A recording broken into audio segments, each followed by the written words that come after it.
histórias, filosofia, religião. Está no ar o programa O Contador de Histórias. Apresentação: Paulo H.C. Gonçalves. O que é ciência? É o estudo sistemático de um assunto que tem como objetivo descartar o erro e desvelar a verdade. A ciência começa com um grande número de observações, passa pela elaboração de hipótese e pode culminar na formação de leis ou na geração de teorias. O espiritismo é uma ciência? Sim, pois que nasceu da coleta de um número expressivo de observações, o que permite a formação de leis e a criação de teorias. Alguma hipótese do espiritismo já se transformou em lei?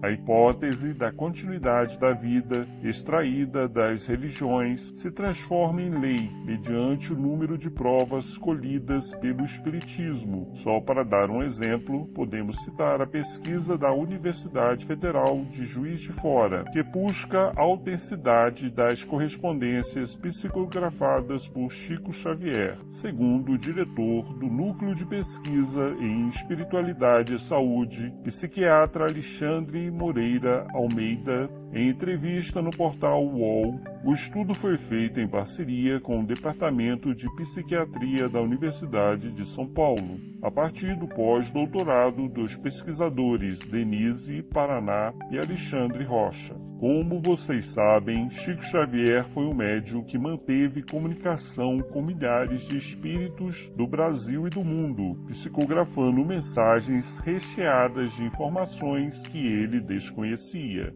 Existem outros estudos que estão sendo realizados em universidades de diversos países, na área da mediunidade, da transcomunicação, da reencarnação, da ação da glândula pineal, entre outras.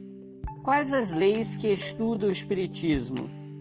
Podemos citar apenas algumas leis estudadas pelo Espiritismo sem a pretensão de esgotar o assunto. A lei da conservação da vida, da individualidade do espírito, da comunicabilidade dos espíritos, da reencarnação, do poder do magnetismo, da multidimensionalidade, da influência dos espíritos, da evolução infinita, da ação e da reação.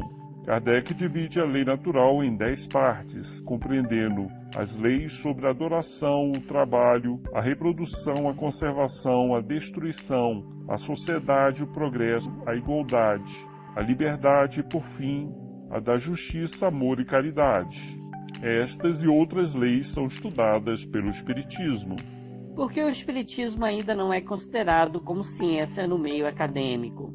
A história mostra a perseguição que a ciência sofreu ao longo dos séculos. Muitos cientistas foram mortos por defender ideias que não coadunavam com princípios religiosos. Em vista disso, um dos postulados da ciência é o desprezo de tudo que tem origem na metafísica, na ética e na religião. Tal preconceito inibe inúmeros abusos, mas inibe também o estudo sério no meio acadêmico. Como a ciência busca a verdade, a tendência natural é que os postulados espíritas ocupem o devido espaço junto à ciência, mesmo que o nome espiritismo não seja usado. O que estuda a ciência espírita? Kardec esclarece no capítulo 1 do Evangelho segundo o Espiritismo, item 5. O Espiritismo é a ciência nova que vem revelar aos homens, por meio de provas irrecusáveis, a existência e a natureza do mundo espiritual e as suas relações com o mundo corpóreo. Ele nolo mostra, não como coisa sobrenatural, porém ao contrário como uma das forças vivas e sem cessar atuantes da natureza, como a fonte de uma imensidade de fenômenos até hoje incompreendidos e por isso relegados para o domínio do fantástico e do maravilhoso. Por que consideramos que o espiritismo é a terceira revelação?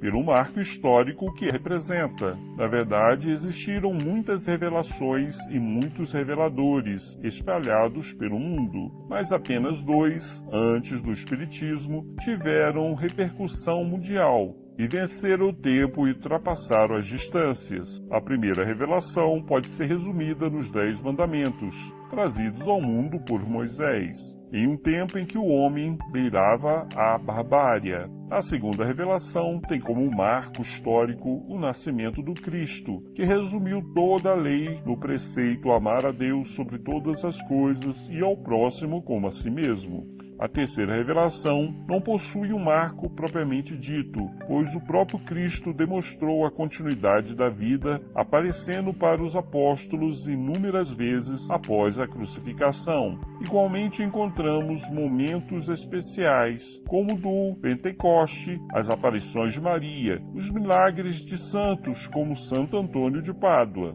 Apenas para facilitar os nossos estudos, podemos dizer que a terceira revelação surgiu com a codificação do Espiritismo, de forma sistemática e pautada na ciência.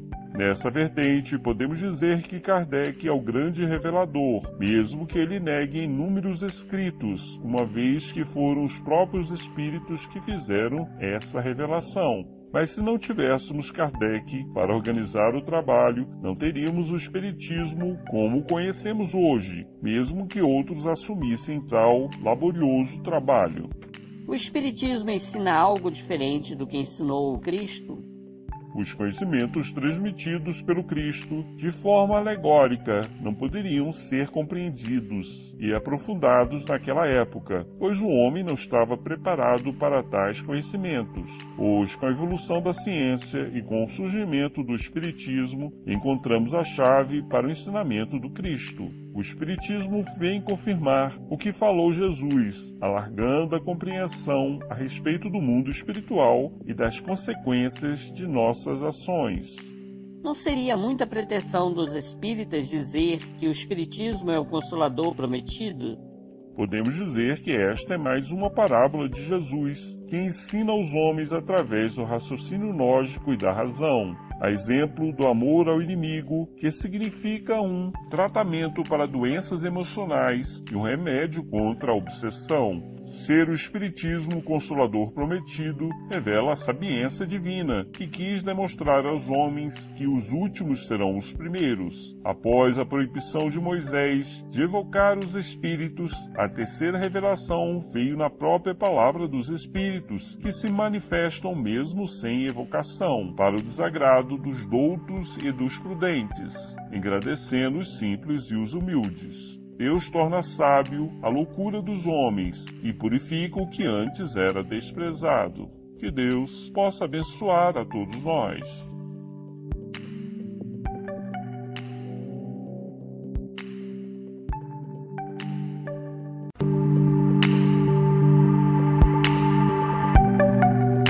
Está encerrado o programa O Contador de Histórias.